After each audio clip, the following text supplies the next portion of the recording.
दुर्वासा ऋषि कुछ संतों के साथ द्वारिका पहुंचे चतुर्मास करने के लिए। और महाराज चतुर्मास करने के लिए आए थे और भगवान विचार करने लगे कि कहीं मेरे जाने के बाद 56 करोड़ यदुवंशी इस पृथ्वी का भार ना बन जाए। इसीलिए महाराज भगवान की इच्छा से दुर्वासा ऋषि चतुर्मास करने आए कुछ संतों के साथ। अब महाराज जो भगवान के पुत्र नाती पोते हैं महाराज, वह सब उपहास की इच्छा से क्या किए, उन्होंने सोचा कि ये जो दुर्वासा ऋषि हैं, जो संत हैं इतने, वो ज्ञानी हैं कि नहीं। तो महाराज वो परीक्षा करने गए। परीक्षा की इच्छा से जो जामवती जी के पुत्र थे सांब महाराज, उनके जो भाई थे और सांब को साड़ी पहना दिया महाराज। ऐसा तैयार किया जैसे कोई गर्भवती स्त्री हो, और उसको दुर्वासा ऋषि और जो संत थे उनके सामने ले गए। अब सभी ने प्रणाम किया महाराज। तभी दुर्वासा ऋषि कहने लगे, अरे बच्चों, तुम सब यहाँ क्या कर रहे हो? कोई कार्य है क्या? तभी जो बच्चे थे वो कहने लगे कि महाराज, आप हमें यह बतलाइए, ये जो हमारी भाभी है ना, ये आपसे कुछ प्रश्न करना चाहती है। संत बोले, अच्छा क्या प्रश्न? अब जो बालक थे वह कहने लगे कि ये जो हमारी भाभी है ना, आप ये बताइए कि इस बार इनको पुत्र होगी या पुत्री? तो महाराज अब सभी संत अपने नेत्र बंद करने लगे और ध्यान लगा रहे महाराज, लेकिन उनको कुछ पता ही नहीं लग रहा था, क्योंकि उनके गर्भ में कुछ था ही नहीं। वो तो लड़का था और वो परीक्षा की इच्छा से स्त्री का वेश बनाया था। अब महाराज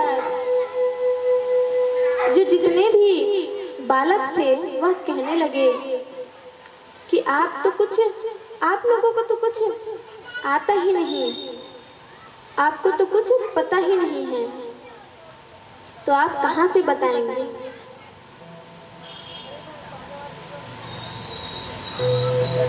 तभी ऐसा सुनते ही दुर्वासा ऋषि को पता चल गया महाराज। तभी वह श्राप दे दिए कि अब इसके गर्भ से ना बालक होगा ना बालिका, इसके गर्भ से एक लोहा होगा, लोहा का पिंड, एक मूसल निकलेगा जिससे सारे यदुवंशी का विनाश हो जाएगा। अब महाराज सभी बालक डर गए और अपने नाना उग्रसेन के पास गए और जो उग्रसेन थे उनको सारा वृत्तांत बताया। तभी उग्रसेन जी ने कहा कि देखो, और देखिए महाराज उग्रसेन के सामने ही उसने अपनी साड़ी खोली महाराज, तो सच में उसमें एक पिंड का लोहा था, यानी मूसल था महाराज। इसको देखकर तो और डर गए। तभी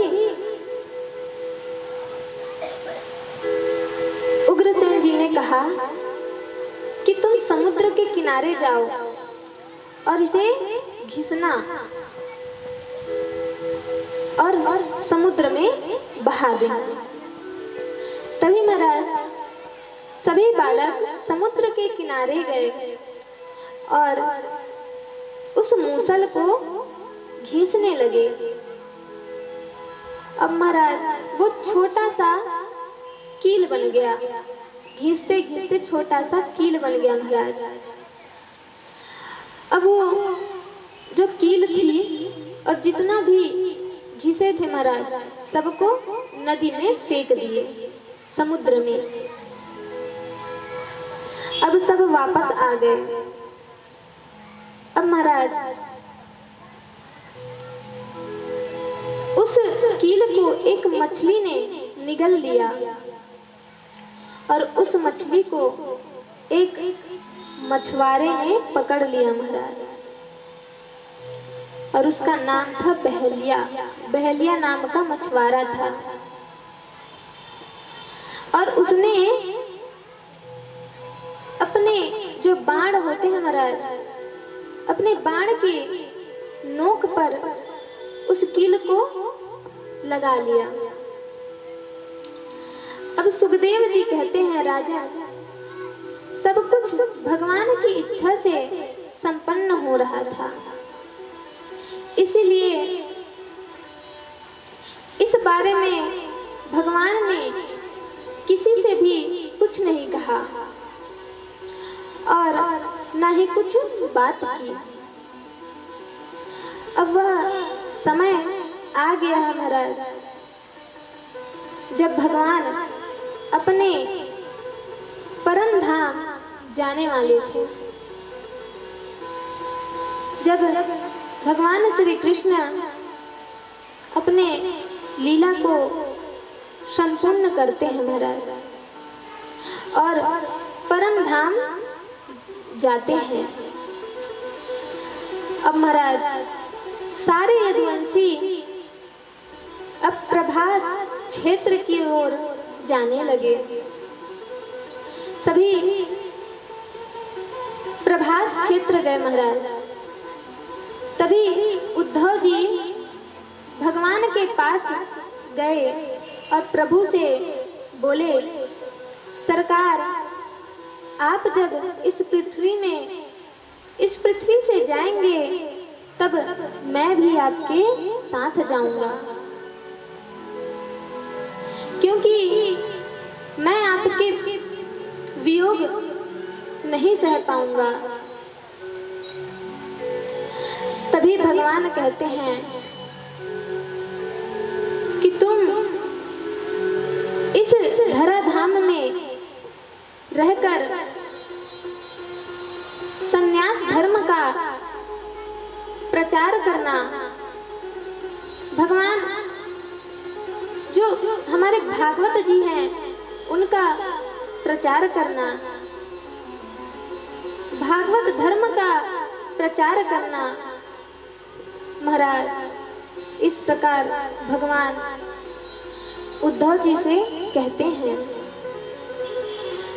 भगवान ने दत्तात्रेय जी और यदु जी के संवाद के माध्यम से उद्धव जी को समझाया और संन्यास धर्म का बड़ा सुंदर उपदेश दिया महाराज। दत्तात्रेय भगवान ने 24 गुरु बनाए। इस प्रकार उद्धव जी को बड़ा ही सुंदर उपदेश दिया और अपनी चरण पादुका दे करके उद्धव जी को भद्र विशाल के लिए विदा किया महाराज। बोल भक्त वत्सल भगवान की जय हो। अब महाराज जितने भी यदुवंशी थे वह मदिरा मत हो गए। सब अपनी बुद्धि को विपरीत कर बैठे महाराज और आपस में समुद्र के किनारे लड़ने लगे। बात इतनी बढ़ गई कि सबने उसी मूसल से एरिका नामक घास को उखाड़ कर एक दूसरे को मारने लगे। इस प्रकार सारे यदुवंशी समाप्त हो गए महाराज। केवल 4-5 ही बच गए। महाराज दाऊ भैया ने बहुत रोकने का प्रयास किया लेकिन कोई नहीं रुका महाराज और समुद्र में अपने शरीर को प्रविष्ट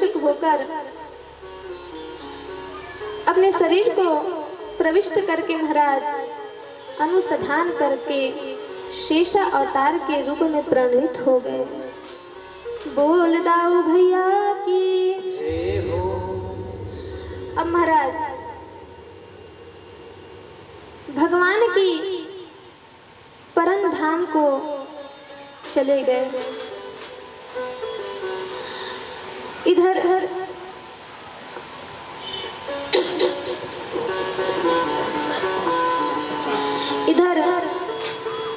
भगवान एक पेड़ के नीचे लेटे हुए थे और इतना सुंदर झांकी है महाराज। भगवान पेड़ के नीचे लेटे हुए थे और उनका जो पैर का अंगूठा है महाराज वह एक इतना सुंदर सिंह के समान लग रहा था महाराज कि जो जरा नाम का बहलिया था उसने देखा महाराज कि ये तो कितना सुंदर सिंह लग रहा है महाराज। तो उसने क्या किया, अपने बाण से तीर चला दिया महाराज और ठाकुर जी के पैर के अंगूठे में लग गया। तभी वह बहलिया जाकर के देखा तो उसने ठाकुर जी से क्षमा मांगने लगे महाराज। कहने लगा कि मुझे क्षमा कर दीजिए, मुझे लगा कि ये तो एक मृग का सिंह है इसीलिए मैंने बाण चला दिया। अब महाराज ठाकुर जी कहते हैं कि अरे जरा इसमें तुम्हारी कोई गलती नहीं है, ये तो सब मेरी इच्छा से हो रहा है।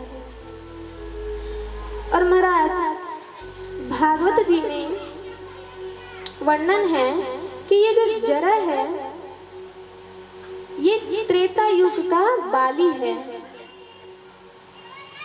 जो द्वापर में जरा नाम का बहलिया है महाराज। इस प्रकार भगवान ने क्षमा कर दिया। अब महाराज भगवान ने अपने एक दारुक नामक सारथी को बुलाया।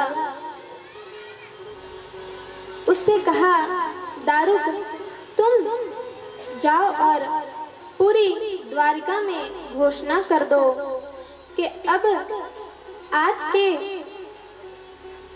7वें दिन ये द्वारिका समुद्र में डूब जाएगी।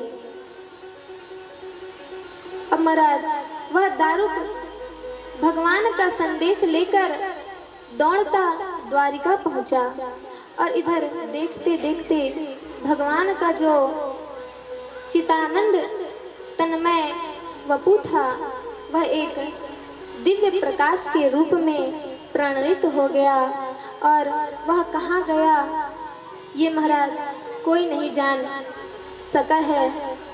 लेकिन सुखदेव जी कहते हैं, राजन मेरे अनुसार वह आकर इस श्रीमद् भागवत जी में समाहित हो गए। बोल श्रीमद् भागवत महापुराण की जय हो।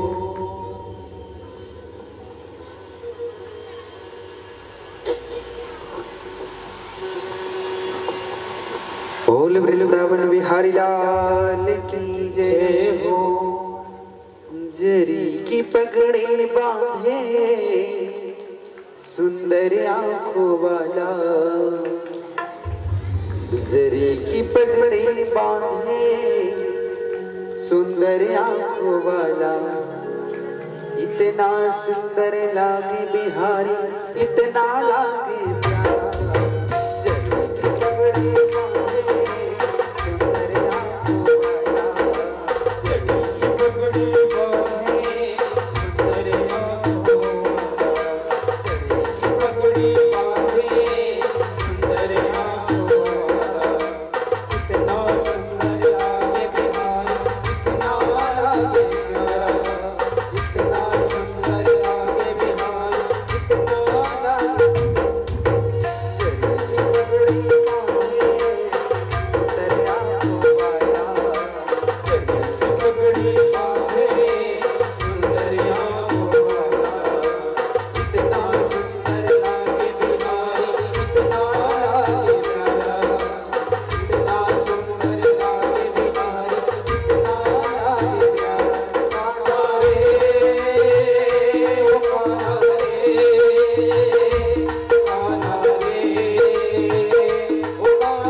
लट घुंघराले बाल तेरे काले काले बाल लट घुंघराले बाल तेरे काले काले बाल लट घुंघराले बाल तेरे काले काले बाल सुंदर श्याम सलोना तेरी तेरी जान सुंदर श्याम सलोना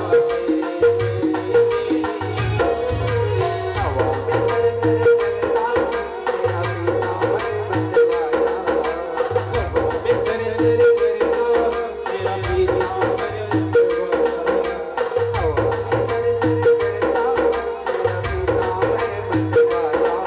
हवा में सर सर चलता तेरा पीना मन मतवाया हवा में सर सर चलता तेरा पीना मन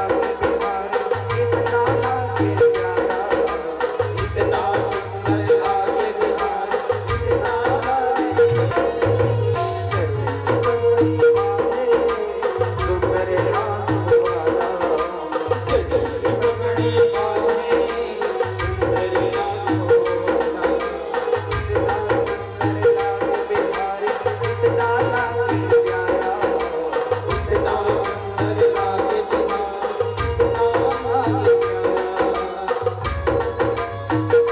प्यारा सभी लोग दोनों हाथों से गाना शुरू करते जाएंगे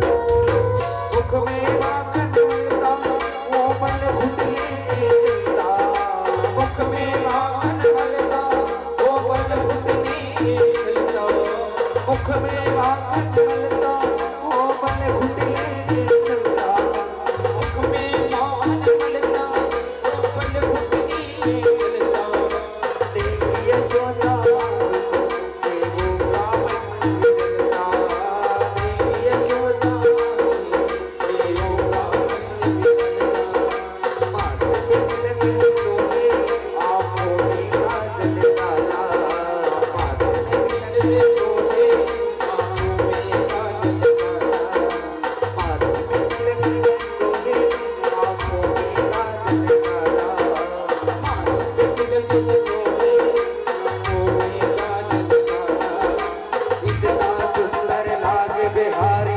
इतना लागे प्यारा इतना सुंदर लागे बिहारी इतना लागे प्यारा पगड़ी बांधे सुंदर आँखों वाला पगड़ी बांधे सुंदर आँखों वाला इतना सुंदर लागे बिहारी इतना लागे प्यारा इतना सुंदर लागे बिहारी इतना लागे प्यारा ओ कान्हा रे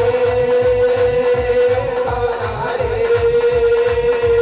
कान्हा रे ओ कान्हा रे ओ कान्हा रे कान्हा रे कान्हा रे ओ कान्हा रे इतना सुंदर लागे बिहारी इतना लागे प्यारा इतना सुंदर लागे बिहारी इतना लागे प्यारा इतना सुंदर लागे बिहारी इतना लागे प्यारा बोल वृंदावन बिहारी लाल की बोलिए भक्तवत्सल भगवान की बोलो राधे राधे श्याम से मिला दे जोर से बोलना पड़ेगा बोलो राधे राधे श्याम से मिला बोल वृंदावन बिहारी लाल की जय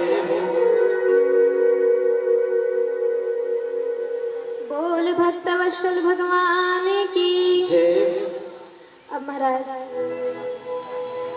ये श्रीमद् भागवत प्रभु का सुत्तमय विक्रय है। जो भी इस कलिकाल में इस श्रीमद् भागवत का आश्रय लेगा, वह बिना किसी प्रयास के इस भव सागर को पार कर लेगा। महाराज, सुखदेव जी कहते हैं, सुखदेव जी महाराज ने द्वादश स्कंध के 6 अध्यायों में कलयुग के धर्मों का वर्णन किया है। परीक्षित, कलयुग की आयु 4,32,000 वर्ष है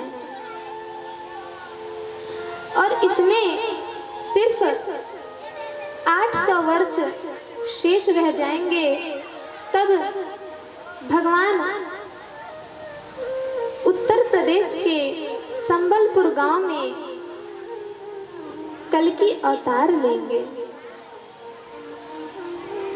अब महाराज, जब भगवान परम धाम चले गए, तब अर्जुन वहां से रोते बिलखते चले आए। महाराज, परीक्षित, तुम्हें राजा बनाया, पांडवों ने स्वर्ग आरोहण किया, श्रृंगी ऋषि ने तुम्हें श्राप दिया और तुम गंगा तट पर आए और 7 दिनों से लगातार मैं तुम्हें ये श्रीमद् भागवत श्रवण करा रहा हूँ। राजन, अब हमें भी चलना चाहिए। तब परीक्षित जी बोले, हाँ हाँ गुरुदेव, आज तो तक्षक सर्प भी मुझे आज डस लेगा और मेरी मृत्यु होगी।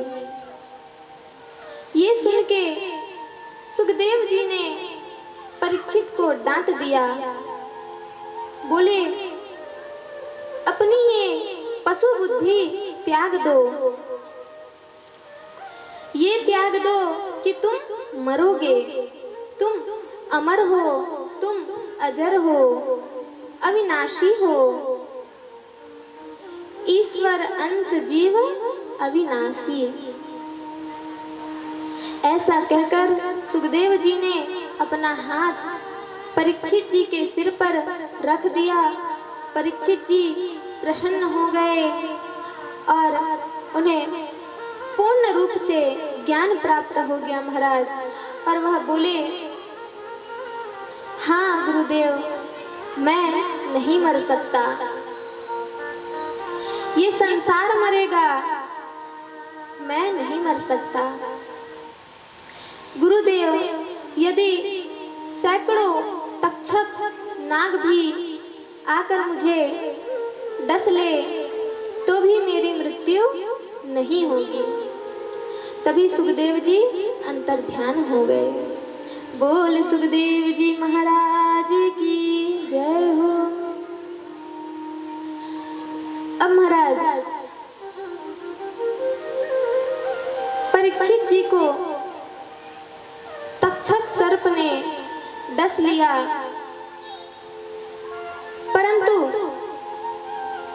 उनकी आत्मा पहले ही श्री हरि में लीन हो गई थी। सूत जी शौनकादिक ऋषियों से कहते हैं, परीक्षित जी ने अपने पुत्र जनमेजय को राजपाट सौंपा और उनकी मृत्यु हो गई। फिर परीक्षित जी के पुत्र जनमेजय ने सर्पेष्ठी यज्ञ किया और आस्तिक मुनि और बृहस्पति जी के समझाने पर उन्होंने यह यज्ञ करना बंद किया और मैंने आपको 18,000 श्लोकों वाली यह श्रीमद् भागवत शास्त्र सुनाया, जिसमें 300 अध्याय और 12 स्कंध है। महाराज बोल भक्त वत्सल भगवान की जय हो, बोल श्रीमद् भागवत महापुराण की जय हो। अब महाराज निम्न गानाम यथा गंगा देवानाम यच्युतो यथा वैष्णवानाम यथा शंभुः पुराणामिदं तथा। जैसे नदियों में गंगा जी श्रेष्ठ है, देवताओं में भगवान विष्णु श्रेष्ठ हैं और वैष्णवों में भोले बाबा श्रेष्ठ हैं और पुराणों में श्रीमद् भागवत श्रेष्ठ है। बोल भागवत महापुराण की जय हो। इस कलयुग में पठन, श्रवण और चिंतन मात्र से जीव को सभी पापों से मुक्ति प्राप्त होती है।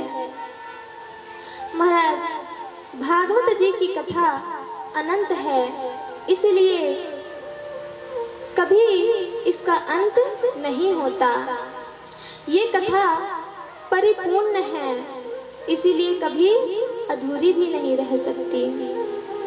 अब महाराज हम सब मिल करके भागवत जी के अंतिम श्लोक का गान करेंगे और जिन प्रभु के नाम का संकीर्तन सारे पापों को सर्वथा के लिए नष्ट कर देता है, उनके चरणों में समर्पण सर्वदा के लिए सब प्रकार के दुखों को शांत कर देता है। उन परम तत्व श्री हरि को हम सब बारंबार प्रणाम निवेदन करते हैं। अब महाराज सब साथ में बोले, नाम संकीर्तनम यस्य सर्व पाप प्रणाशनम प्रणामो दुख शमनस्तं नमामि हरिं परम तं नमामि हरिं परम। बोल भक्त वत्सल भगवान की जय हो। हम लोगों ने ठाकुर जी की कृपा से निर्विघ्न पूर्वक आज श्रीमद् भागवत के विश्राम दिवस का श्रवण किया। आज हमें जो सौभाग्य प्राप्त हुआ है, ये केवल श्री ठाकुर जी की कृपा का फल है, जिससे हम 7 दिनों तक निर्विघ्न पूर्वक हमारे धर्म नगरी के कवर्धा क्षेत्र में इस कथा का एवं आप सभी के साथ से आप